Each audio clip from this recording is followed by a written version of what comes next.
Reallocation or red flag? More than 150,000 jobs were cut in October 2025. We're talking the worst October for layoffs in over 20 years. And through October, U.S. employers have announced roughly 1.1 million job cuts, a 65% increase from the same period last year. Now look, that's not noise.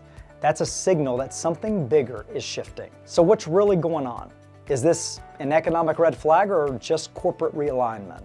Can we blame AI? Or is there something deeper at play?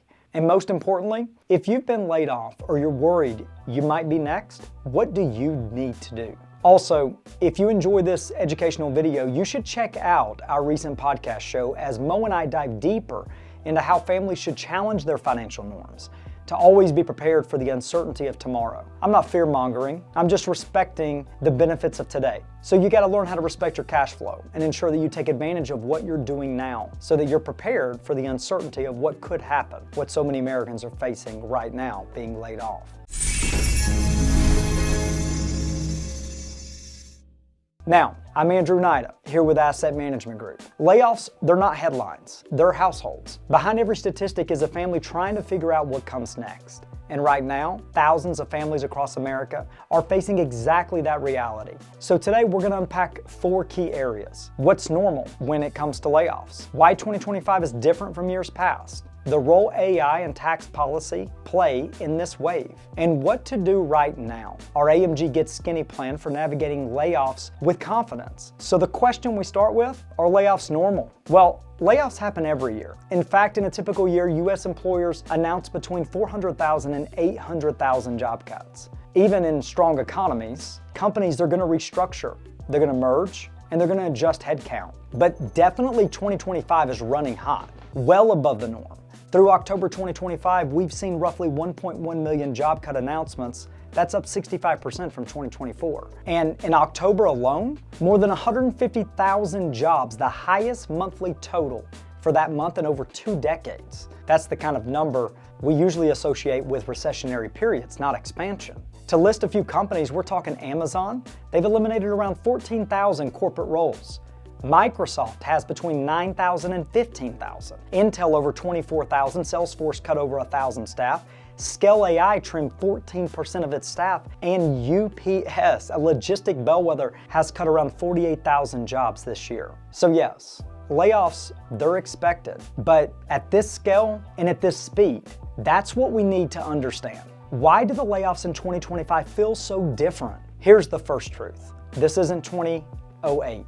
It's not a credit collapse. It's not demand drying up. This is something very different. 2025 layoffs are primarily strategic, not survival-based. We're watching what economists call reallocation. Companies aren't cutting to shrink, they're cutting to rewire.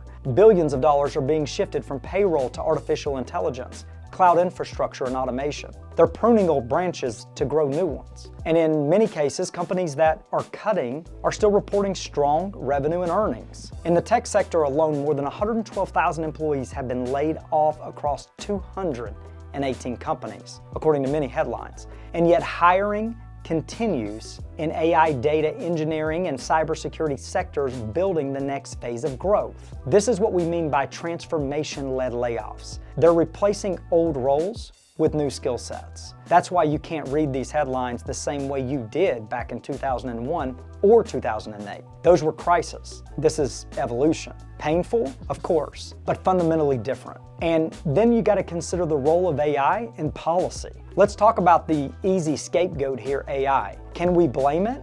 Maybe partly. Artificial intelligence is accelerating automation across industries, replacing repetitive work at scale. But the real story is that AI isn't eliminating opportunity, it's reallocating it. Routine data work, redundant project management, and middle layer administration, well, it's being phased out. In their place, you're seeing a massive need for data analysts, AI operators, operations, cybersecurity, professionals, the list goes on and on. And here's where it really gets interesting. The federal tax code is actually encouraging this. Under the One Big Beautiful Bill Act, Section 174 restored immediate expensing for domestic R&D, meaning companies now get rewarded for investing in innovation, automation, and AI. That's why you're seeing this wave of layoffs happening alongside record-breaking capital expenditures, CapEx. So to answer the question, can we blame AI?